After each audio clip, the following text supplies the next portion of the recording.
بسم اللہ الرحمن الرحیم۔ السلام علیکم ورحمۃ اللہ وبرکاتہ۔ الحمدللہ آج پاکستان میں پہلا روزہ ہے۔ اللہ سبحانہ تعالیٰ اس رمضان کو ہم سب کے لیے بہت مبارک بنا دے۔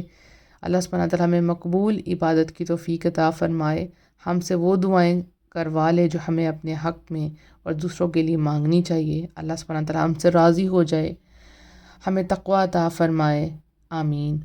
اور سب سے بڑی بات کہ اللہ سبحانہ تعالیٰ اس رمضان میں ہمیں لیلۃ القدر نصیب فرما دے، آمین۔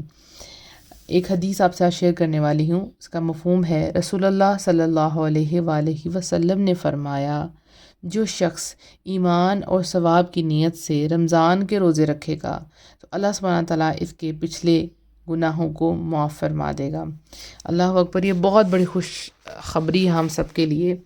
اور یہاں پر غور کرنے والی بات یہ ہے، جس کے لیے میں نے اس حدیث کو چوز کیا، وہ کیا ہے کہ جو شخص ایمان اور ثواب کی امید سے، یعنی آپ کے دل میں ایمان ہونا چاہیے، آپ کو اللہ سبحانہ تعالیٰ پر ایمان ہونا چاہیے، اور دوسری بات یہ کہ ثواب کی نیت سے، یعنی ہم نے جب روزہ رکھنا ہے تو پھر یہ ذہن میں رکھنا ہے کہ ہم یہ ثواب کے لیے کام کریں، بس ہم ایسے نہیں کر رہے کہ فرض ہے بس پورا کرنا ہے، اور ایک فارمیلٹی ہے، سب روزہ رکھ رہے ہیں تو مجھے بھی روزہ رکھنا ہے، پھر اس کا کوئی فائدہ نہیں ہے۔ آپ نے روزہ رکھنا ہے ثواب کی امید سے کہ ان ریٹرن مجھے اللہ سبحانہ تعالیٰ سے اس کے بدلے میں کیا چاہیے، ثواب چاہیے۔ یہ بہت ضروری عمل ہے۔ تو جب بھی آپ روزہ رکھیں گے اب انشاءاللہ پورے رمضان میں اپنے ذہن میں رکھنا ہے کہ یہ آپ ثواب کے لیے کریں گے۔ جب آپ ثواب کے لیے روزہ رکھیں گے نا تو آپ اپنے روزے کی حفاظت بھی فرمائیں گے انشاءاللہ، کہ مجھے اپنے روزے کو ضائع نہیں ہونے دینا۔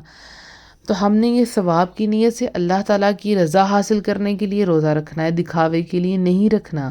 ہمیں اللہ سبحانہ تعالیٰ سے ان ریٹرن اجر چاہیے۔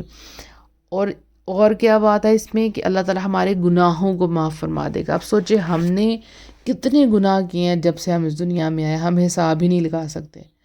تو اگر ہماری نیت یہ ہوگی کہ رب العالمین ہم یہ روزہ رکھ رہے ہیں تیری رضا کے لیے، مجھے اس سے ثواب چاہیے، تو اس نیت کی وجہ سے، یہ جو آپ کی کیفیت ہے جس کی وجہ سے آپ روزہ رکھ رہے ہیں، اللہ سبحانہ تعالیٰ آپ کے پچھلے گناہوں کو معاف فرما دے گا۔ اللہ اکبر، اس پر آپ نے بہت زیادہ غور کرنا ہے روزے کی حالت میں بھی، کہ آپ کو اس کا اجر چاہیے تاکہ آپ کے سارے گناہ معاف فرما دے۔